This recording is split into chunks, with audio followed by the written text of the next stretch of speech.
پہ ہوئی ہیں۔ 4 نشستیں جو سیرت النبی صلی اللہ علیہ وآلہ وسلم کے مختلف جہتوں پر ہوئی ہیں، ان کے اشتراک پر ایک پیغام کے طور پہ گفتگو کو ہم سیرت کے حوالے سے ختم کریں گے۔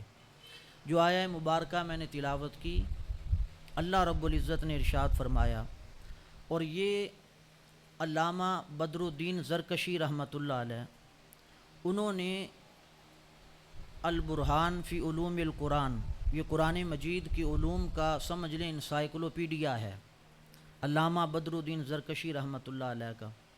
انہوں نے اس میں لکھا ہے کہ حضور علیہ الصلوۃ والسلام کی نبوت کی جو وحی ہے اس کی ابتدا اقرأ بسم ربک الذی خلق یہاں سے ہوئی، مگر جو رسالت کی پہلی وحی ہے وہ کون سی ہے؟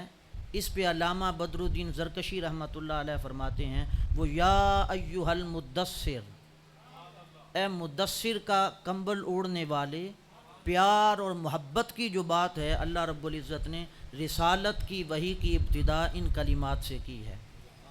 اور جو نبوت کی آخری وحی ہے اس میں علامہ بدر الدین زرکشی رحمۃ اللہ علیہ فرماتے ہیں، وہ الیوم اکملت لکم دینکم واتممت علیکم نعمتی الی آخر الآیہ، یہ آیہ مبارکہ بھی ہے۔ واتقوا یوما ترجعون فیہ، یہ آیہ مبارکہ بھی ہو سکتی ہے، اور بھی چند ایک آیات کا ذکر کرتے ہیں، لیکن جو رسالت کی سب سے آخری آیت ہے وہ یہ آیہ مبارکہ ہے جس پہ ہم آج گفتگو کر رہے ہیں۔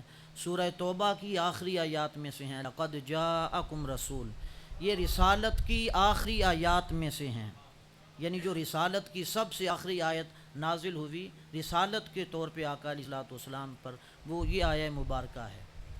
اب اس میں اللہ رب العزت نے ارشاد فرمایا، آپ اندازہ کریں رسالت کی جو پہلی وحی وہ بھی محبت پہ ہے، وہ بھی عشق میں، محبت میں اور پیار اور شفقت میں ہے، اور جو آخری وحی ہے اس میں بھی آپ اندازہ کریں اللہ رب العزت کا انداز اسلوب کیا ہے۔ فرمایا لقد جاءکم رسول، البتہ تحقیق آ گیا تمہارے پاس بڑی شان والا رسول۔ اب یہ جو رسول کے اوپر تنوین آئی ہے، تنوین کبھی تکسیر کے لیے ہوتی ہے، کبھی تعظیم کے لیے ہوتی ہے، کبھی اعجاز کے لیے ہوتی ہے۔ اس مقام پہ یہ تنوین تعظیم ہے، کبھی تکبیر کے لیے بھی آتی ہے، بات کو انتہا درجے تک پہنچانے کے لیے، صفت در صفت ہو۔ اس مقام پہ تنوین تعظیم ہے، یعنی رسول تو آیا لیکن کون سا؟ فرمایا جو سب سے بڑی شان والا ہے۔ تحقیق تمہارے پاس، یعنی یہ قرآن مجید علوم اور فنون اسی لیے پڑھے جاتے ہیں تاکہ اس سے نتیجہ اخذ کیا جا سکے۔ اللہ رب العزت نے یہ جو قرآن مجید کا ہر حرف، ہر حرکت اس کی آقا علیہ الصلوۃ والسلام کی عظمت اور شان پہ دلالت کرتی ہے۔ وہ جیسے کسی نے کہا زیراں زبراں شداں مداں سب شان تیری وچ آئیاں، تو یہ تنوین بتا رہی ہے کہ جو رسول آیا ہے یہ سب سے بڑی شان والا، البتہ تحقیق تمہارے پاس بڑی شان والا رسول آ گیا۔ من انفسکم، تمہیں میں سے۔ سیدہ عالم سیدہ فاطمہ الزہرا رضی اللہ تعالی عنہا جو قرات فرماتی تھی وہ من انفسکم کی بجائے من انفاسکم پڑھتی تھی۔ انفاسکم یعنی تمہارے نفیس ترین لوگوں میں سے سب سے زیادہ نفاست والا رسول آ گیا، پاکیزہ لوگوں میں سے سب سے زیادہ پاکیزگی کی شان والا یہ رسول آ گیا ہے۔ اور ایک اس کا معنی بیان کیا، نحو میں ایک امام گزرے ہیں علامہ عبد الرسول، انہوں نے کہا کہ من کبھی کبھی تمثیل کے لیے آتا ہے، عبد رسول میں انہوں نے اس کی مثالیں بھی دی ہیں کہ من کبھی کبھی تمثیل کے لیے آتا ہے۔ اس میں فرماتے ہیں مولا کائنات سیدنا علی المرتضیٰ رضی اللہ تعالی عنہ کا قول کہ آپ فرماتے ہیں من مثال کے لیے، تمثیل کے لیے بھی استعمال ہوتا ہے۔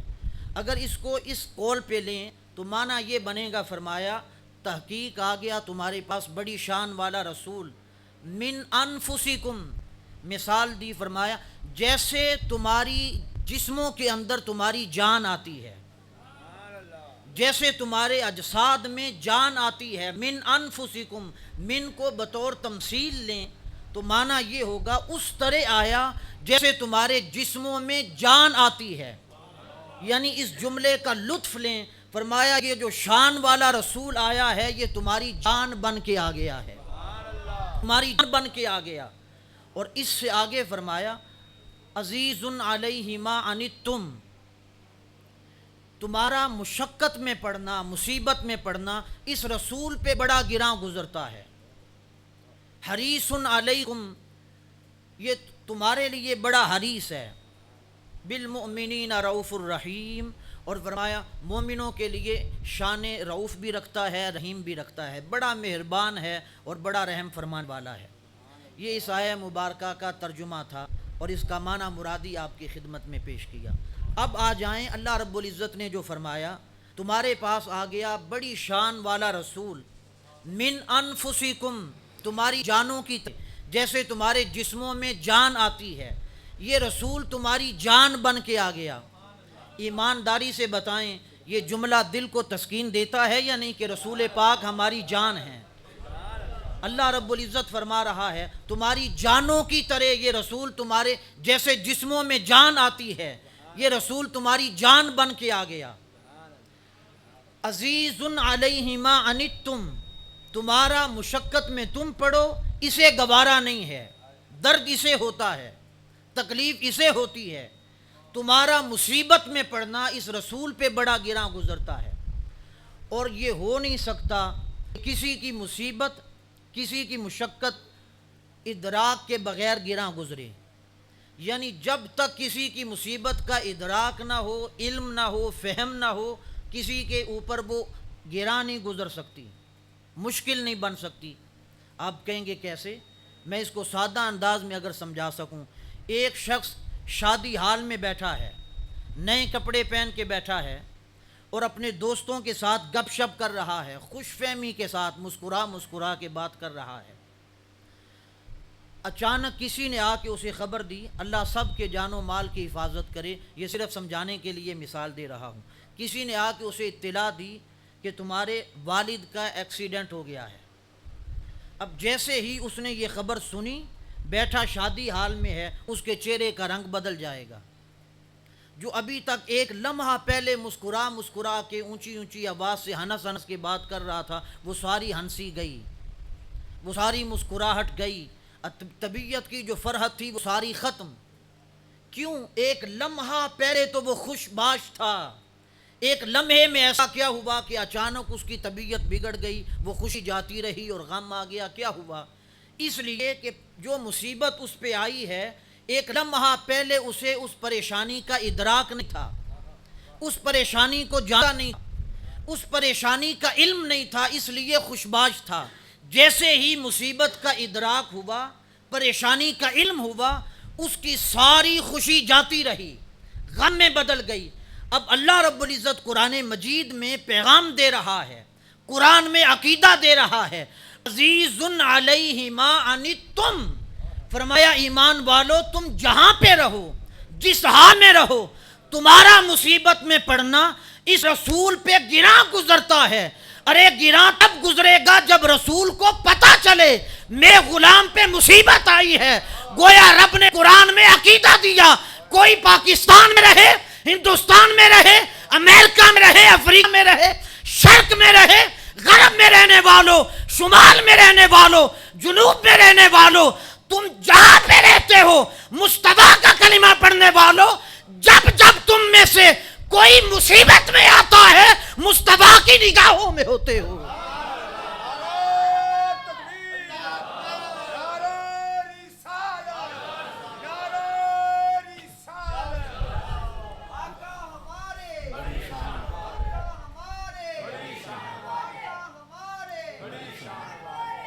تو فرمایا عزیز علیہ ما عنتم، تمہارے لیے مشقت میں تمہارا پڑنا اصول پہ بڑا گراں گزرتا ہے۔ یعنی ہمیں خبر دی آقا علیہ الصلوۃ والسلام کی ذات اقدس کے حوالے سے کہ تم جہاں پہ رہو، یہ اپنا تعلق ہمیں مضبوط کرنا چاہیے۔ آج کے اس پرفتن دور میں سوشل میڈیا نے ایمان کو اس قدر تباہ کر دیا ہے، ہلاک کر دیا ہے اور تباہی کے دانے پہ پہنچا دیا ہے کہ رسول کو ہمارے معاملات کا علم نہیں، رسول جانتا کچھ نہیں، رسول کو خبر کچھ نہیں، رسول کر کچھ نہیں سکتا۔ رسول آقا علیہ الصلوۃ والسلام کے ساتھ اتنے ہلکے الفاظ کا استعمال کرنا اور اس طرح کا عقیدہ دینا کہ آقا علیہ السلام سے تمسک کمزور ہو، یہ قرآن میں اللہ کہہ رہا ہے۔ عبارت النص یہ ہے کہ تمہارا مصیبت میں پڑنا اس رسول پہ گراں گزرتا ہے۔ اقتضاء النص یہ ہے، یعنی یہ نص تقاضا کیا کرتی ہے؟ نص ہمیں عقیدہ دے رہی ہے، اللہ کا قرآن یہ ہمیں بتا رہا ہے تم جہاں پہ رہتے ہو بس آقا علیہ السلام کو فریاد کیا کرو، رسول پاک تمہاری مدد کو پہنچیں گے۔ یہ عقیدہ مضبوط کریں۔ یہ کمی آقا علیہ السلام کے کرم میں نہیں آئی ہے۔ آج کی مجلس میلاد میں اگر سمجھوں کہ گفتگو کو ختم کر دوں تو دل مطمئن ہے میں نے اچھا پیغام آپ کے سامنے رکھ دیا ہے، عقیدے کا پیغام۔ صرف اسی ایک بات کو اگر آپ اپنا کے لے جائیں، آقا علیہ السلام کی ذات اقدس سے تمسک اپنا کریں، اپنا تعلق کمزور کریں، جو دور ہے اسے بحال کریں، تعلق کو مضبوط کریں، درود پاک پڑھا کریں اور ہر مشکل میں استغاثہ کریں آقا علیہ السلام کی بارگاہ میں۔ حضور علیہ السلام ہمارے جمیع احوال کی خبر رکھتے ہیں، یہ قرآن مجید کی نص ہے۔ اگر کوئی پوچھے کہاں لکھا ہے، اسے آپ قرآن مجید کھولیں، سورہ توبہ کی سیکنڈ لاسٹ آیہ مبارکہ ہے، نکال کے اس کے سامنے رکھ دیں۔ وہ نہ سمجھ سکے تو اسے کسی صحیح العقیدہ عالم دین کے پاس لے جائیں۔ اور اس حدیث میں آج تک کسی نے کوئی اعتراض، پوری امت میں جمیع مسالک کے ہاں کسی کے اندر اختلاف نہیں۔ میں انتہائی ذمہ داری سے کہہ رہا ہوں، جو جنگ موتا کے واقعہ پہ جو واقعہ پیش آیا، آقا علیہ الصلوۃ والسلام مدینہ میں بیٹھ کے ان جنگ موتا میں ہونے والے واقعات کی خبر دے رہے ہیں۔ اب فلاں کے ہاتھ میں جھنڈا آ گیا ہے، اب فلاں لڑنے کے لیے آ گیا ہے، اور آقا علیہ الصلوۃ والسلام ان کا جنازہ ادا فرما رہے ہیں۔ پوری امت میں اس بات میں کسی نے آج تک شک نہیں کیا۔ تو یہ قرآن مجید ہمیں بتا رہا ہے تم دنیا کے کسی خطے میں رہو، آقا علیہ الصلوۃ والسلام کی نگاہوں میں رہتے ہو، اور حضور علیہ الصلوۃ والسلام تمہارے احوال کو دیکھتے بھی ہیں، اور تمہارا مصیبت میں پڑنا ان کی طبیعت پہ ناگوار بھی ہے۔ بس اتنا کیا کرو، انہیں پکار لیا کرو، ان کے پکارنے کے صدقے وہ بھی متوجہ ہوں گے، اللہ کی رحمت بھی تمہاری طرف متوجہ ہوگی۔ اس سے آپ فرمایا حریص علیکم، یہ رسول تم پہ بڑا حریص ہے۔ اب حریص ہم میں سے بعض لوگ ہوتے ہیں، کوئی پیسے کا حریص ہے، کوئی شہرت کا حریص ہے، کوئی عزت کا حریص ہے، الغرض مختلف چاہتے ہیں، مختلف قسم کے حرص ہیں، مگر فرمایا حریص علیکم، یہ رسول تمہارے لیے حریص ہے، تم پہ کوئی پریشانی نہ آئے، تم پہ کوئی مصیبت نہ آئے، یہ تمہیں بچانا چاہتا ہے، دنیا میں بھی اور آخرت میں بھی تمہارے لیے بڑا حریص ہے۔ اس نے تمہیں راستے دیے ہیں، اس راستے پہ چلو، اس سے بچو، تاکہ آخرت بھی تمہاری سنور جائے۔ تو فرمایا اللہ رب العزت نے یہ رسول تم پر بڑا حریص ہے، بالمؤمنین رؤوف الرحیم، اور اس سے آگے فرمایا مومنوں کے لیے بڑا رؤوف الرحیم ہے، بڑا مہربان اور بڑا رحیم ہے۔ یہ تنسیخ صفات کا بیان ہے، اور اس کو تقدم مراتب، یعنی اللہ رب العزت نے انتہا کر دی مراتب کی تقدیم کے حوالے سے۔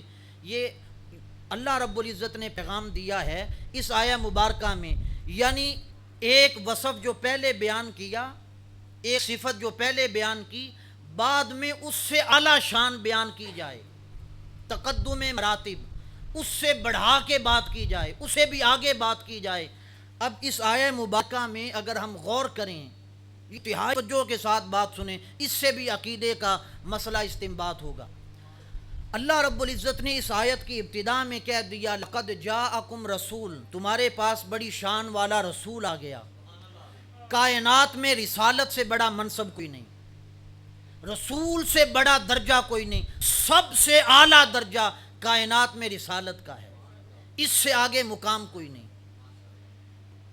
اس پہ سید شریف جرجانی رحمۃ اللہ علیہ نے اپنی کتاب التعریفات میں اصطلاح بیان کی ہے، نبوت کی، رسالت کی اور دیگر تعریفات جو کی ہیں، اس میں کہتے ہیں 1,00,000 صحابی مل جائے ایک نبی کا مقابلہ نہیں کر سکتے، 1,00,000 نبی مل جائے ایک رسول کا مقابلہ نہیں کر سکتے، اور کہتے ہیں 1,00,000 رسول مل جائے ایک مصطفیٰ کا مقابلہ نہیں کر سکتے۔ عام لوگ تو کہیں رہ گئے، کہتے ہیں 1,00,000 رسول مل جائے ایک مصطفیٰ کا مقابلہ نہیں ہو سکتا۔ تو یہ جب رسول کہہ دیا، رسالت سے بڑا کائنات میں درجہ نہیں، سب سے اعلیٰ ٹائٹل دے دیا، آیت کی ابتدا میں آقا علیہ السلام کو کہا تمہارے پاس رسول آ گیا. اب تقدم مراتب یہ چاہ رہا تھا اس سے آگے اگر اس رسول کی شان کا ذکر کرنا ہے تو رسالت سے بڑا کوئی منصب بیان کیا جائے, اس سے بھی آگے کوئی عظمت بھی کی جائے. رب کائنات نے فرمایا مخلوقات میں جو سب سے اعلیٰ ٹائٹل تھا حبیب وہ تو تجھے دے دیا رسالت کا, اس سے آگے کوئی بڑا درجہ مخلوق میں ہے کوئی نہیں. اب تجھے بلاؤں تو کس نام سے بلاؤں, تجھے پکاروں تو کس نام سے پکاروں, تیری صفت بیان کروں تو کیا کروں. اب قانون کہہ رہا تھا مولا رسالت سے بڑا منصب استعمال کر, رب کہہ رہا ہے مخلوقات میں رسالت سے بڑا ہے کوئی نہیں, قانون کے مطابق کرنا بھی ہے. رب کائنات نے فرمایا حبیبا پھر تیری عظمت دنیا کو دکھاتے ہیں, تیری شان کا بیان کرتے ہیں, تیرا مقام نکھار کے سامنے رکھتے ہیں. فرمایا لوگو میرے رسول کے ذکر کی ابتدا ہوئی تو ابتدا میں کائنات کا سب سے اعلیٰ درجہ رسالت کا دے دیا. بات آگے بڑھی, فرمایا حبیب رسالت سے بڑا منصب تو ہے کوئی نہیں, اب تجھے بلاؤں تو کس نام سے, آ جو میرے ذاتی اور صفاتی ناموں میں سے رؤوف الرحیم میرا نام ہے. حبیب آج تک رؤوف الرحیم صرف میں تھا, مگر اپنی عزت کی قسم آج سے لے کے قیامت تک مصطفیٰ تو رؤوف بھی ہوگا رحیم بھی ہوگا. فرمایا حبیب صلی اللہ علیہ وآلہ وسلم آج دن تک رؤوف الرحیم صرف میں تھا, مگر میں آج کے بعد اعلان کر رہا ہوں رسالت سے بڑا درجہ دینا ہے, مخلوق میں تو ہے کوئی نہیں. اپنی صفات کا رنگ حبیب تیری ذات پہ چڑھا رہا ہوں. ارے یہ کہنے والوں کہ مصطفیٰ کی بات حد میں رہ کے کیا کرو, حد سے آگے نہ جایا کرو. ارے کوئی حد ہے تو بتاؤ, مخلوق کی جتنی حدیں بھی نیچے رہ گئی خالق نے اپنی صفاتوں کا رنگ چڑھا دیا ہے. بس ایک مصطفیٰ کو رب نہیں ہونے دیا, رب نہیں ہونے دیا, باقی اپنی صفات اتار کے اللہ رب العزت نے اپنی صفات کا رنگ فرمایا جو میری صفات ہے میری ذات میں ہے رؤوف الرحیم کی, حبیب میرے پاس بھی رہیں گی, مگر یہ رؤوف الرحیم آج کے بعد تیری شان اور تیری صفت بھی ہے. مدارج النبوت میں مقدمہ بات ہی اسی سے شروع کی ہے. انہوں نے فرمایا هو الاول والآخر والظاہر والباطن, یہ اللہ کی شان ہے, اور آقا علیہ السلام کے سوا اللہ کی صفاتی شان کائنات میں نہ کسی نبی کو ملی نہ کسی رسول کو, مگر کہتے ہیں جو اللہ کی صفاتی شانیں ہیں اللہ رب العزت نے وہ اپنے محبوب کو عطا فرما دی ہیں. یہ عقیدہ ہے آقا علیہ السلام کی محبت وہ لامحدود ہے, اس کی حد کوئی نہیں. ہم جس حد سے بھی اوپر جائیں گے صرف ایک حد راس نہیں کرنی, مصطفیٰ کو رب نہیں کہنا اور رب کو مصطفیٰ نہیں کہنا, بس یہ ایک حد چھوڑ دیں. اس کے بعد ہم جتنا بھی اوپر جائیں گے اس سے اوپر مصطفیٰ کا نالین ہمیں نظر آئے گا. یہ شان اور یہ مقام ہے آقا علیہ الصلوۃ والسلام کا. تو اللہ رب العزت نے فرمایا حبیب رؤوف الرحیم کی جو میری صفات تھی ان کا رنگ تیری ذات پہ چڑھا دیا. اب کوئی اس سے کہے یہ آقا علیہ الصلوۃ والسلام رؤوف بھی ہوئے رحیم بھی ہوئے, مگر رؤوف الرحیم تو صرف مومنوں کے لیے ہوئے, بالمؤمنین رؤوف الرحیم صرف ایمان والوں کے لیے ہوئے. اور یہ جو کہا من انفسکم, یہ رسول تمہاری جان بن کے آ گیا, جیسے جسموں میں جان آتی ہے اسی طرح تمہاری جان بن کے آیا, تو اس کا معنی تو یہ ہے صرف مومنوں کی جان بن کے آیا ہے. تو آئیے قرآن مجید پہ اسی آیہ مبارکہ پہ ہم غور کریں. اللہ رب العزت نے فرمایا لقد جاءکم رسول, یہ اب اس کا جواب سنیں, یہ رسول کس کس کی جان بن کے آیا ہے, یہ رسول کس کس کے لیے رحمت بن کے آیا ہے.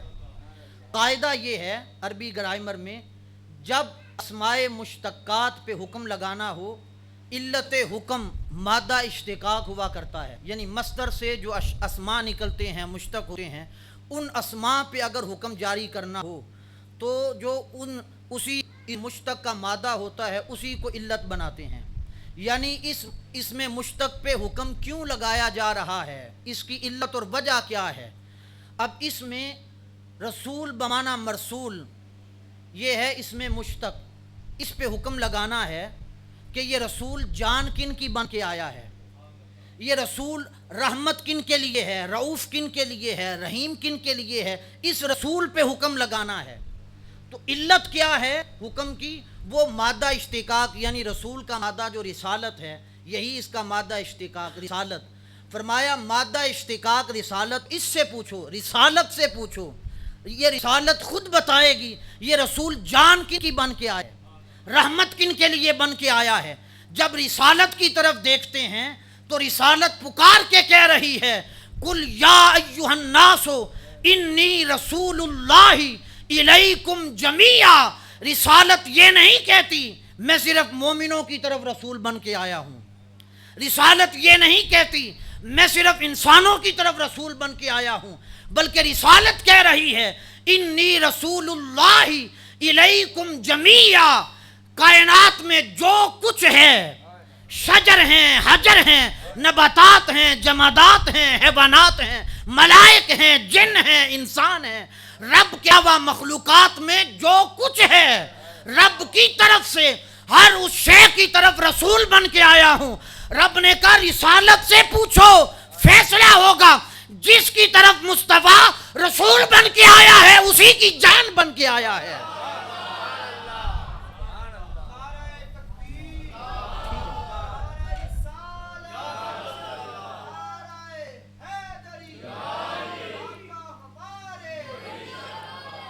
فرمایا جس کی طرف رسول بن کے آیا ہے اس کی جان بن کے آیا ہے۔ ہر اس شے کے لیے یہ رسول جان بن کے آیا ہے، انسانوں کی جان، ملائک کی جان، جنوں کی جان، حیوانات کی، نباتات کی، جمادات کی۔ آپ کہیں گے یہ بات آپ نے جوش میں کہہ دی، حالانکہ میں نے قاعدہ بیان کیا ہے، میں ذمہ دار ہوں اس کا، لیکن آپ کو سمجھانے کے لیے ایک اس سے اوپر چلیں۔ شب معراج کو دیکھیں، جب شب معراج آئی، میرے آقا اس نظام کائنات سے تشریف لے جانے لگے، اس عرض سے نکل کے آسمانوں کی طرف میرے آقا کا سفر شروع ہونے لگا۔ نظام کائنات کی جہاں پہ انتہا آئی، یہ نظام کائنات چل رہا تھا، حرکت میں تھا، ہر چیز اپنے معمول پہ تھی۔ میرے آقا نے جیسے ہی نظام کائنات سے نالین مبارک اوپر کی، قدمین شریفین اس نظام کائنات سے نکلے، جو شے جس مقام پہ تھی اسی جگہ پہ رک گئی، اسی جگہ پہ جام ہو گئی، اسی جگہ پہ سکوت میں آ گئی۔ آقا علیہ السلام تشریف لے گئے، کعبہ قوسین او ادنا کے مقام پہ پہنچے، ہزاروں، لاکھوں، اربوں، کروڑوں، خربوں، بے حد و حساب زمانہ میرے آقا نے اپنے محبوب کی بارگاہ میں گزارا، جتنا عرصہ بھی گزارا۔ جب گزار کے واپس تشریف لائے اور نظام کائنات میں جیسے ہی قدم رکھا، جیسے ہی اس نظام میں واپس آئے، جہاں پہ جو چیز رکی تھی وہیں سے چل پڑی۔ سر جہاں پہ گرم تھا اس کی گرمی رکی ہوئی تھی، اسی جگہ پہ جاری ہو گئی۔ کنڈی ہل رہی تھی، جب آقا علیہ السلام نکلے تو جس مقام پہ ہل رہی تھی اسی مقام پہ جام ہو گئی۔ پانی کے قطرات جب وضو کیا تو ٹپک رہے تھے، اسی مقام پہ جب آقا علیہ السلام نکلے، نظام کائنات سے آنے واحد میں تشریف لے گئے، اسی مقام پہ پانی کے قطرات لٹکے رہ گئے۔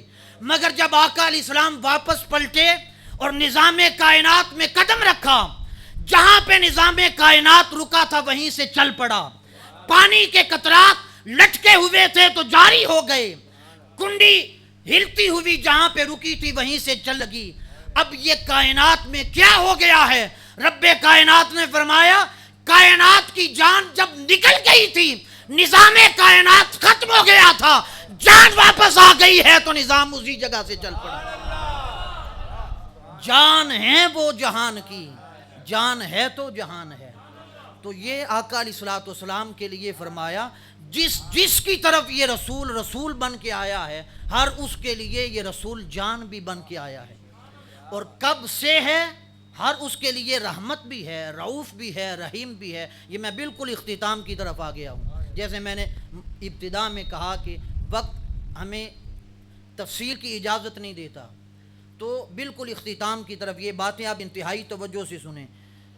کب سے ہے جان، کب سے ہے رعوف، کب سے ہے رحیم؟ فرمایا جب سے رسول ہے، جب سے رسول ہے. رسول کب سے ہے؟ تو اس کو کسی نے کیا خوب کہا، کن فیکون تے کل دی گل ہے.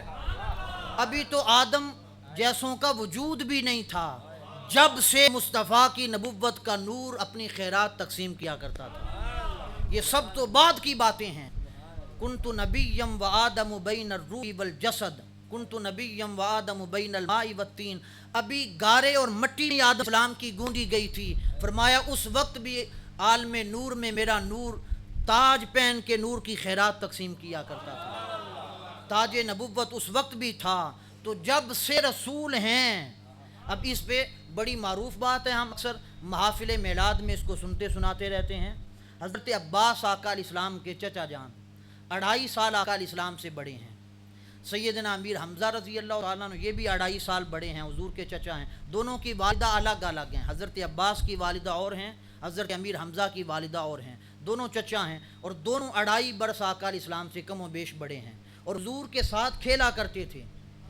اب جب ایمان لائے حضرت عباس رضی اللہ تعالیٰ عنہ، جب ایمان لے آئے اور اسلام قبول کیا تو آقا علیہ السلام سے عرض کرتے ہیں، یا رسول اللہ صلی اللہ علیہ وآلہ وسلم، سب سے پہلی دعوت جو مجھے آپ کی نبوت پہ ملی، سب سے پہلی شہادت وہ کون سی ہے؟ اس کا بیان کرتے ہیں اور خبر دیتے ہیں. عرض کیا حضور سب سے پہلی چیز جسے ایمان لانے پہ مجھے مجبور کیا جس چیز نے، وہ قرآن مجید نہیں ہے، وہ آپ کا واعظ، آپ کا خطاب، آپ کی حدیث، آپ کی دعوت وہ نہیں ہے. پہلی چیز جس نے مجھے اسلام لانے پہ مجبور کیا وہ چیز کیا ہے؟ عرض کرتے ہیں حضور جب میں ایک دن آپ سے ملنے قبیلہ بنو سعد میں آیا تھا اور آپ حضرت حلیمہ سعدیہ گھر میں تھے اور پنگوڑے میں تھے، تو میں نے دیکھا جب آپ کی انگلی مبارک اٹھتی آسمان کا چاند جس طرف آپ کی انگلی جاتی اسی طرف جاتا تھا. جس طرف آپ کی انگلی مبارک کا اشارہ جاتا ادھر ہی چاند جاتا تھا، یعنی ادھر ہی چاند چلا جاتا تھا جس طرف آقا علیہ السلام سے عرض کرتے ہیں حضور آپ کی انگلی مبارک کا اشارہ جاتا ہے. اب یہ کب کی بات کر رہے ہیں؟ انہوں نے کہا حضور جب آپ پنگوڑے میں تھے، چھوٹی عمر میں تھے، پنگوڑے میں تھے، قبیلہ بنو سعد میں ہیں، اس وقت کی بات کرتے ہیں. چاند ادھر ہی جاتا ہے جدھر آپ کی انگلی کا اشارہ جاتا ہے.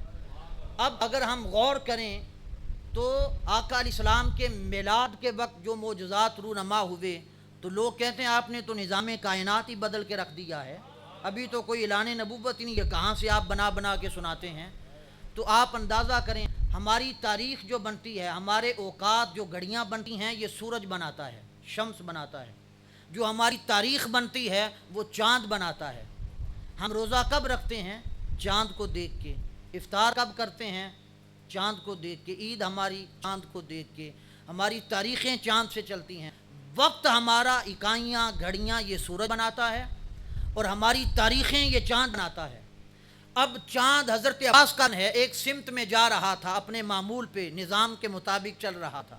ادھر آقا علیہ السلام کی انگلی کا اشارہ ہوا تو مخالف سمت میں چل پڑا. تو جو نظام کائنات ایک معتدل طریقے سے چل رہا تھا، ایک اپنے معمول پہ چل رہا تھا، تاریخیں چل رہی تھیں. اب لوگوں نے اپنے 100 معاملات بھی کیے ہوں گے کہ کل میں نے فلاں کو پیسے دینے ہیں، کل فلاں سے تنخواہ لینی ہے، کل فلاں کے گھر جانا ہے، کل فلاں کام کرنا ہے، کل یہاں پہ جانا ہے، وہاں پہ ساری دنیا کے معمولات ہوں گے. کل میں نے یہ کرنا ہے جیسے ہم کہتے ہیں. اب چاند چل رہا تھا کل کی طرف کہ کل کی تاریخ لائے، کل کی تاریخ لانے کی طرف جا رہا تھا. پنگوڑ میں آقا کی انگلی کا اشارہ ہوا، مخالف سمت میں چل پڑا، نظام کائنات بدل گیا. ارے جو بچپن میں پنگوڑے میں بیٹھ کے اشارے سے نظام کائنات بدل سکتا ہے، اعلان نبوت کے بعد نظام کائنات کیوں نہیں بدل سکتا؟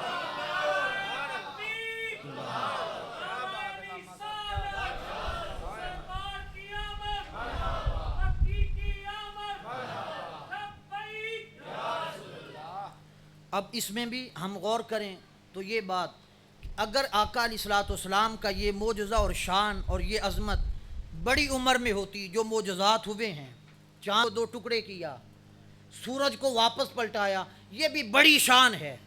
مگر چاند کو 2 ٹکڑے کرنا، اس سے بڑی بھی کوئی شان ہے؟ تو دنیا کے جتنے چاند ہیں وہ مسجد اقصی میں حضور کے پیچھے کھڑے ہو گئے، سب چاندوں کا چاند آگے آ گیا، یہ اس سے بھی بڑی شان ہے۔ کائنات کے جمیع مقتدا پیچھے آ گئے، یہ شان مصطفیٰ ہے، یہ مقام مصطفیٰ ہے۔ اب آقا علیہ الصلوۃ والسلام کوئی بڑی عمر میں 100 باتیں کہہ سکتا ہے کہ فلاں سے پڑھا، فلاں سے سیکھا، فلاں مدرسہ میں جاتا تھا، فلاں کالج میں جاتا تھا، فلاں یونیورسٹی میں جاتا تھا، فلاں استاد سے پڑھا ہے، فلاں کتاب اس نے پڑھی ہے، اس کتاب سے سیکھا ہے، فلاں کی صحبت سے سیکھا ہے، فلاں کی شاگردی میں آیا تو تب سیکھا ہے۔ اللہ رب العزت نے فرمایا یہ سیکھنے سکھانے کی باتیں تو بعد کی ہیں، کوئی جادوگر بھی کہہ سکتا ہے مگر بڑی عمر میں کہ اس نے جادو کیا ہے، فلاں کتاب کے علم سے یہ سارا کائنات کا نظام بدلا ہے، مگر فرمایا ایک بچے کے بارے میں تو نہیں کہہ سکتے کہ اس نے جادو کیا ہے۔ پنگوڑے میں لیٹا ہوا ایک بچہ، اس کے بارے میں نہیں کہہ سکتے فلاں سے پڑھا ہے، فلاں کی صحبت کا اثر ہے۔ فرمایا یہ پنگوڑے میں لیٹا ہوا بچہ اگر انگلی کے اشارے سے نظام کائنات بدل سکتا ہے تو جان لو اس پیغمبر کی عظمت اور شان کیا ہے۔ عیسیٰ علیہ السلام کے حوالے سے جب قرآن نے کہا فَأَشَارَتْ إِلَيْهِ، حضرت مریم سے کہا جب یہ پوچھیں سلام اللہ علیہ تو بس آپ اشارہ کر دیں ان کی طرف، جب یہ کہیں یہ بچہ کہاں سے لائی ہو، پورا واقعہ آپ سنتے رہتے ہیں، تو انہوں نے اشارہ کر دیا قوم کے پوچھنے پہ۔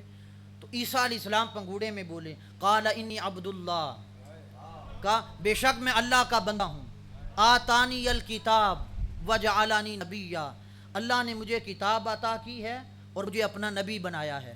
پنگوڑے میں کلام کر رہے ہیں، آتانی الکتاب، آتانی یہ ماضی کا صیغہ ہے، ماضی کا صیغہ ہے، یعنی ماضی کہتے ہیں گزرے ہوئے زمانے کو۔ یہ نہیں کہا کہ اللہ مجھے نبی بنائے گا، مجھے کتاب عطا کرے گا، یہ نہیں کہا کہ آتانی الکتاب، رب مجھے کتاب دے چکا ہے، نبوت عطا کر چکا ہے، اس نے جسے مقام نبوت سے نوازنا ہے وہ نواز چکا ہے، نبوت کا تاج پہنا کے بھیجا ہے۔ نبی آ کے نہیں بنتا، بن کے آتا ہے۔ 40 سال کی شرط نہیں ہے کہ 40 سال کے بعد نبی بنے، فرمایا وہ اظہار نبوت ہے، رب کی شان جب چاہے کروا لے، لیکن نبی بنتا کب ہے؟ فرمایا اور ہوں تو بن کے آتے ہیں، لیکن آقا علیہ الصلوۃ والسلام تو اس وقت سے نبی ہیں جب وقت کی اکائی بھی نہیں تھی، جب کچھ بھی نہیں تھا، اس وقت سے اگر نبی اور رسول ہیں تو اسی وقت سے نظام کائنات کی جان بھی ہیں، اسی وقت سے کائنات کے لیے رؤوف اور رحیم بھی ہیں، اور بالخصوص تخصیص کے ساتھ فرمایا مومنوں کے لیے رؤوف اور رحیم ہے۔ آقا علیہ السلام ہمارے لیے رؤوف بھی ہیں، رحیم بھی ہیں۔ اب جو میں نے کہا تھا ہم سیرت پہ ختم کریں گے، 4 نشستیں ہماری، کل 5 نشستیں ہوئیں، جن میں سے 4 سیرت النبی صلی اللہ علیہ وآلہ وسلم کی مختلف جہتوں پہ ہوئی ہیں۔ ان کا خلاصہ اگر ہم عرض کریں تو آقا علیہ السلام آج کی نشست کا جو پیغام ابتدا سے لے کے اب تک ہے، ہمیں عقیدہ اس نشست سے یہ ملا، ہم جب جیسے جس حال میں ہوں آقا علیہ السلام کی نگاہوں میں رہتے ہیں۔ حضور علیہ الصلوۃ والسلام کا کرم ہمارا احاطہ کیے ہوئے ہے، تو کیا ہم میں سے کوئی شخص یہ گوارا کرتا ہے آقا علیہ الصلوۃ والسلام ہمیں دیکھ رہے ہوں، ملاحظہ فرما رہے ہوں، ہم آقا علیہ السلام کے کرم میں ہوں، سایہ رحمت میں ہوں، اور ہم حضور علیہ السلام سے بے وفائی بھی کریں، نافرمانی بھی کریں، حضور علیہ السلام کی سنت کی مخالفت بھی کریں، اور آقا علیہ السلام اس حال میں کہ ہمیں دیکھ بھی رہے ہیں، اور قبر کی پہلی شام حضور علیہ السلام سے ملاقات بھی ہونی ہے، اور جسے تو یہ یقین ہے کہ میں نے یہیں پہ ہمیشہ رہنا ہے اور کوئی پیشی نہیں، کوئی حساب کتاب نہیں، کوئی آقا علیہ السلام کی بارگاہ میں نہیں جانا، سو وہ آقا علیہ السلام کا حیا اسے حق ہے کہ وہ بلاتا ہے تو بلا دے، حق تو اس کا بھی نہیں ہے، لیکن وہ یہ سکتا ہے اس کی مرضی۔ لیکن جس کو یہ یقین ہے اور ایمان ہے اور اللہ رسول نے یہ قانون بنایا ہے، پہلی شام آقا علیہ السلام کی بارگاہ میں پیش ہونا ہے، اور موت ہر کسی کے لیے برحق ہے، وہ جب آ جائے، جس کا جو وقت معین ہے آ جائے گا، تو جانا بھی ہے، حضور کی بارگاہ میں پیش بھی ہونا ہے، پھر آقا علیہ السلام کی مخالفت سنت کی کرنا اور بے وفائی کرنا ایک مسلمان کو یہ باشائبہ نہیں دیتی۔ اس لیے پیغام یہ ہے، اپنے چہروں پہ جو جوان بیٹھے ہیں بالخصوص ان کے لیے اپنے چہروں پہ آقا علیہ السلام کی سنت کو سجائیں۔ اور غالباً کل کی نشست ہماری پرسوں کی نشست تھی صدق اور سچائی کے حوالے سے، زبان کی حفاظت کے حوالے سے، اپنے قول میں سچائی لائیں، صداقت لائیں، اپنے قول میں سچائی کو پیدا کریں، صداقت کو پیدا کریں، آقا علیہ السلام نے حدیث صحیح میں ہے اپنی زبان مبارک نکالی اور 2 انگلیوں میں پکڑا اور پکڑ کے فرمایا قیامت کے دن سب سے زیادہ دوزخ میں جانے والے گوشت کے اس لوتھڑے کی وجہ سے ہوں گے. زبان کو پکڑ کے فرمایا اس کی وجہ سے سب سے زیادہ لوگ قیامت کے دن دوزخ میں جائیں گے. مطلب کیا؟ یہ جب بولتی ہے کبھی گالی دیتی ہے، کبھی کسی کی چغلی کرتی ہے، غیبت کیا، بے حیائی کے کلمات کہے، کسی کے خلاف باتیں کی. یہ سب چیزیں اگر ہم دیکھیں اٹھنے سے لے کے شام رات سونے تک ہماری زبان کیسے چلتی ہے، تو وہ کسی دانا کا قول ہے 1 چپ 100 سکھ. کم از کم بری بات کہنے سے خاموش رہنا بہتر ہے. گالی گلوچ سے اجتناب کریں. آقا علیہ الصلوۃ والسلام کی سیرت کا پیغام سیکھ کے جائیں. آج کے بعد آقا علیہ السلام سے عہد کریں میں اپنی زبان پہ کبھی گالی نہیں لاؤں گا. کوئی جوان، میں آپ سے ہاتھ نہیں اٹھواتا، کوئی جوان اگر حضور علیہ السلام کو خوش کرنے کے لیے اپنے دل میں وعدہ کرنا چاہے، یہ تو آسان کام ہے انتہائی. وہ یہ وعدہ کر لے کہ میں کبھی بھی اپنی زبان پہ گالی نہیں لے کے آؤں گا، اور کسی کی گالی کا جواب کسی نے دیا تو اس کا جواب آقا علیہ السلام کے لیے معاف کر دوں گا. یہ حدیث ہماری سیرت کی نشست میں گزری ہے. ابو داؤد کی غالباً حدیث ہے، سیاستہ کی ہے برکیف. آقا علیہ السلام نے فرمایا جو مجھے حق پہ ہونے کے باوجود جھگڑا ترک کر دے، کسی کی گالی کا جواب گالی سے نہ دے، اس سے لڑائی نہ کرے، فرمایا قیامت کے دن جنت کی ضمانت مجھے لے لے. ایمانداری سے بتائیں یہ سودا نفع کا ہے یا گھاٹے کا ہے؟ تو یہ اتنا بڑا سودا آقا علیہ السلام یہ حریص ہے ہمارے لیے، ہمیں راستہ دے رہے ہیں کامیابی کا، اس راستے کی طرف آئیں. تو ایک تو یہ آقا علیہ السلام کی سنت چہروں پہ سجائیں یہ جوان، ان کے لیے پیغام ہے. اپنی زبان کی حفاظت کریں، صداقت لائیں، سچائی لائیں. لوگوں کے لیے کل کی جو ہماری نشست تھی وہ تھا لوگوں کے کام آنا. ان کے لیے ہم نہ سکیں سراپا شفقت بنیں، رحمت بنے لوگوں کے لیے، ان کی مدد کریں، ان کے لیے کم از کم نقصان نہ کریں، کسی کا نقصان نہ کریں. آقا علیہ السلام نے کل حدیث میں نے عرض کی تھی، ارشاد فرمایا جو کسی مسلمان بھائی کے کام میں لگ جاتا ہے اللہ اس کے کام میں لگ جاتا ہے.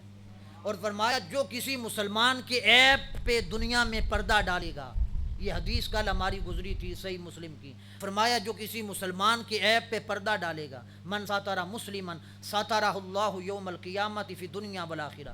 آقا علیہ السلام نے فرمایا اللہ قیامت کے میدان میں اور دنیا میں بھی اس کے عیبوں پہ، نقائص پہ، جرموں پہ پردہ ڈال دے گا.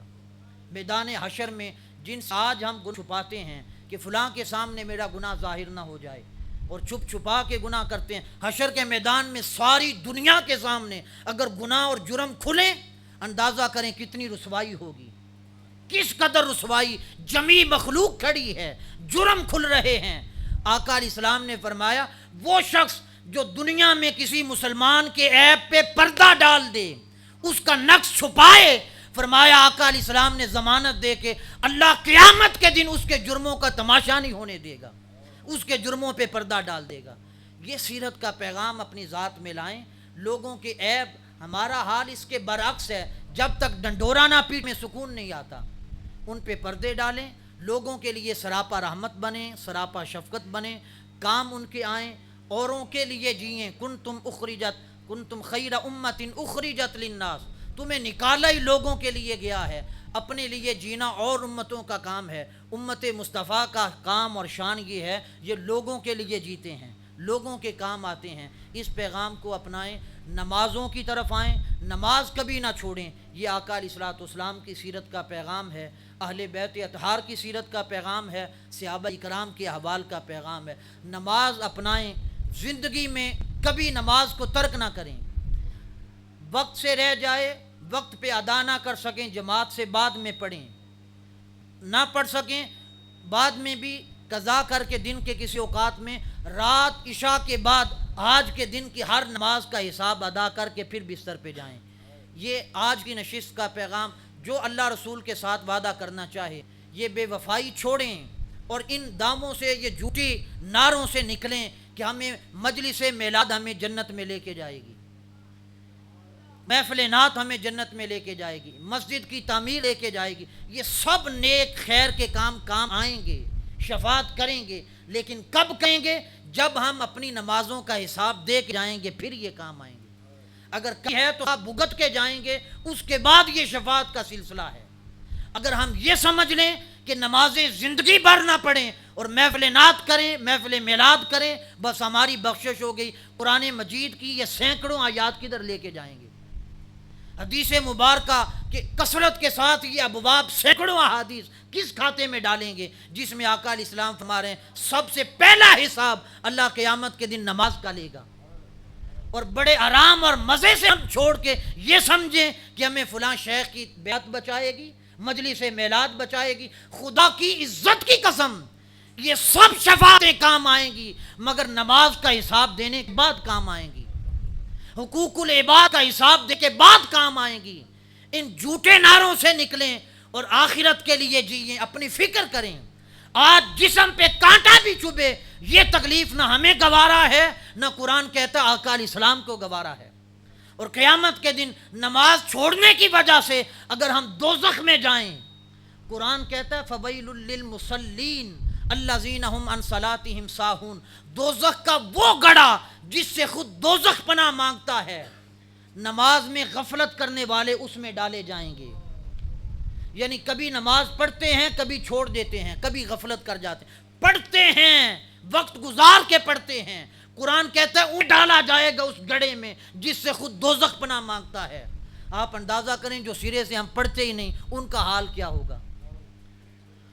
یہ جھوٹے نعروں سے نکلیں، ہمیں کسی اور راستے پہ ڈال دیا گیا ہے، ان محبتوں کے نام پہ، ان عقیدتوں کے نام پہ۔ جو بات حق ہے اپنے عقیدے میں شامل کریں۔ آقا علیہ السلام کی شفاعت حق ہے، انبیاء کی شفاعت حق ہے، اولیاء کی شفاعت حق ہے، قرآن کی شفاعت حق ہے، صالحین کی شفاعت حق ہے، میلاد کی برکات اور خیرات ملیں گی حق ہے، مگر یہ ساری چیزیں یہ حقوق ادا کرنے کے بعد ہیں، حساب ادا کرنے کے بعد ہیں۔ اگر نماز میں غفلت کرنے والے فویل للمصلین، قرآن کہے ہلاکت ہے ان کے لیے اور دوزخ کے نچلے گڑھے میں ڈالے جائیں گے، تو جو چھوڑتے ہیں پھر وہ اس آیت کو کس کھاتے میں لے کے جائیں گے؟ اس لیے یہ عہد کریں، اگر ہم دنیا میں ہمیں کانٹا چبھے، ہمارا جسم تکلیف برداشت نہیں کرتا، رسول پاک کو گوارا نہیں ہے، تو اگر ہم نمازیں چھوڑیں اور قیامت کے دوزخ میں جائیں تو اندازہ کریں ہم نے حضور کو کتنی اذیت دی ہے۔ اپنے آپ کو تکلیف دینا تو ایک طرف رہا، آقا علیہ السلام کو کس قدر رنج ہوگا۔ اور کیا ایک محب یہ چاہتا ہے کہ میں جس سے محبت کرتا ہوں میرے محبوب کو میری وجہ سے تکلیف پہنچے؟ محب تو اپنی جان دے دیتا ہے محبوب کے لیے، میرے محبوب کو تکلیف نہیں ہونی چاہیے۔ اس لیے کر کے آج اگر نمازیں آج کے دن سے ابھی سے ابتدا کریں، کسی کی آج کی ایک رہتی ہے، دو رہتی ہیں، تین رہتی ہیں، چار رہتی ہیں، یا پانچوں میں سے ایک بھی نہیں پڑھی، پانچوں نمازیں آج کی قضا کر کے ان کو پڑھ کے پھر بستر پہ سوئیں، اور آج سے اس کی ابتدا کر دیں، نمازوں کو پڑھیں، نمازوں کو پڑھنے کی طرف آئیں اور کبھی نہ چھوڑیں، قائم کریں، اور جو گزر گئی ہیں ہر نماز کے ساتھ ایک نماز کی قضا کرتے جائیں، جب وقت ملے قضا کرتے جائیں۔ اس کا مختصر طریقہ بسا اوقات جا بجا پیغام کی حیثیت سے میں پیش کرتا رہتا ہوں۔ آج کی مجلس میلاد میں بھی اللہ ہم سب کو اپنا قرض اتارنے کی توفیق دے، یہ قرض اتار کے جائیں۔ میرے اوپر میری نمازوں کا قرض ہے، آپ کے اوپر آپ کی نمازوں کا قرض ہے، جتنی چھوڑی ہیں عمر کا اپنا اندازہ کریں کہ اتنی بنتی ہیں، اندازہ کر کے یہ قرض اتار کے جائیں۔ یہ اللہ کا قرض ہے ہم پہ، ہم نے اس کا حساب دینا ہے، اور بغیر حساب کے بات نہیں بننے والی، جان نہیں چھوٹنے والی۔ اس لیے ہر شخص یہ کمر اپنی باندھے اپنا حساب چکانے کے لیے۔ اس باب میں آج جتنا پیغام ہو سکا پیش کیا، اپنی زندگی کا حساب کریں، کم و بیش میری اتنی نمازیں بنیں گی، اتنے سالوں میں بلوغت ہوئی، اس کے بعد اتنی میں نے پڑھی ہوں گی، اتنی غفلت، حساب کر کے ایک تخمینے کے مطابق اب آپ ہر نماز کے ساتھ ایک نماز کی قضا کرتے جائیں، یا جب آپ کو وقت میسر آئے ان اوقات میں آپ اپنی نمازوں کی قضا کرتے جائیں۔ آپ صرف فرائض میں قضا ہوگی، سنت اور نوافل کی قضا نہیں۔ عشاء کی نماز میں فرضوں کے ساتھ وتر کی قضا بھی لازم ہے، وتر کی قضا ہوگی، باقی سنتیں اور نفل وغیرہ ان کی قضا نہیں۔ 4 رکعت والی نماز آپ نے شروع کی، ثنا آپ نہ پڑھیں، تکبیر کہہ کے نماز شروع کر دیں، ثنا نہ پڑھیں، یہ سنت ہے پڑھنا، نماز اس کے بغیر ہو جائے گی۔ یہ آپ کو مختصر طریقہ بتا رہا ہوں تاکہ ہم تھوڑے وقت میں زیادہ سے زیادہ اپنا قرض اتار سکیں۔ ثنا چھوڑ دیں، تکبیر پڑھیں آپ، اس کے بعد آپ بسم اللہ شریف پڑھ کے سورۃ فاتحہ پڑھیں۔ سورۃ فاتحہ پڑھ کے، یہ 4 رکعت والی نماز میں کہہ رہا ہوں، سورۃ فاتحہ پڑھ کے پہلی رکعت میں سورت ملائیں، رکوع میں جائیں آپ 3 کی بجائے 1 تسبیح پڑھ لیں، مگر اطمینان سے پڑھیں، کم از کم 1 تسبیح آپ پڑھیں، بے شک ایک بھی نہ، لیکن تھوڑا سا آپ رکوع کے اندر سکون کریں کہ رکوع کی کیفیت بن جائے۔ تسبیحات کا پڑھنا بھی رکوع میں سجود میں یہ سنت ہے، نہ پڑھیں تو اس کے بغیر بھی نماز ہو جاتی ہے، مگر کم از کم آپ 1 پڑھ لیں تسبیح۔ سنت کے لیے بھی 1 تسبیح پڑھ لیں رکوع میں، سبحان ربی العظیم، یہ پڑھ کے آپ تسمیح کہہ کے کھڑے ہو جائیں، پھر سجدے میں جائیں، سجدے میں بھی 1 تسبیح پڑھ لیں، اس کے بعد آپ کھڑے ہوں دوسری رکعت کے لیے، فاتحہ کے بعد آپ سورت ملائیں، پھر آپ اسی طرح رکوع میں جائیں، سجدے میں، 2 رکعتیں ہماری مکمل ہو گئیں۔ اب تیسری رکعت کے لیے کھڑے ہوں، 3 بار سبحان اللہ کے مقدار کھڑے رہیں، بے شک کچھ بھی نہ پڑھیں، تیسری رکعت میں آپ قیام کی حالت میں کچھ نہ پڑھیں، 3 بار سبحان اللہ کہنے کی مقدار کھڑے رہیں تاکہ قیام کی حالت بن جائے۔ اس کے بعد آپ تکبیر کہہ کے رکوع میں چلے جائیں، 3 رکعتیں ہو گئیں، پھر اسی طرح چوتھی رکعت میں کھڑے ہوں، آپ بالکل خاموشی کے ساتھ کھڑے ہو جائیں، پھر اس کے بعد آپ تکبیر کہہ کے رکوع میں چلے جائیں۔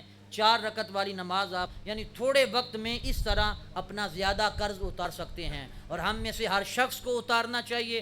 2 رکعت والی نماز اسی طرح پڑھی جائے گی، یعنی رکوع اور سجود میں بس تسبیحات آپ کم کر لیں، باقی سورت ملانا اس میں واجب ہوتا ہے۔ تو یہ 4 رکعت اور جو وطر ہیں اس میں بھی تیسری رکعت میں سورت کا ملانا واجب ہے وطر میں، یعنی یہ فرض کی 4 رکعت والے جو فرض ہیں، یعنی ظہر کے فرض، عصر کے فرض اور اسی طرح عشاء کے فرض، ان میں آپ 2 رکعتوں میں سورت ملا لیں، اور 2 رکعتوں میں آپ صرف کچھ بھی پڑھے بغیر 3 بار سبحان اللہ کہنے کی مقدار قیام کر کے آپ رکوع میں چلے جائیں۔ تو اس طریقے سے یعنی تھوڑے وقت میں یعنی طبیعت پہ بوجھ بھی نہیں آئے گا، اور تھوڑے وقت میں ایک عادت بھی بنے گی، اور ہم اپنا قرض بھی اتار سکیں گے۔ اللہ سے توفیق اور مدد بھی مانگیں، اور خود پختہ ارادہ کریں۔ جب تک انسان خود ارادہ نہ کرے، اللہ بھی ایسے لوگوں کی مدد نہیں کرتا۔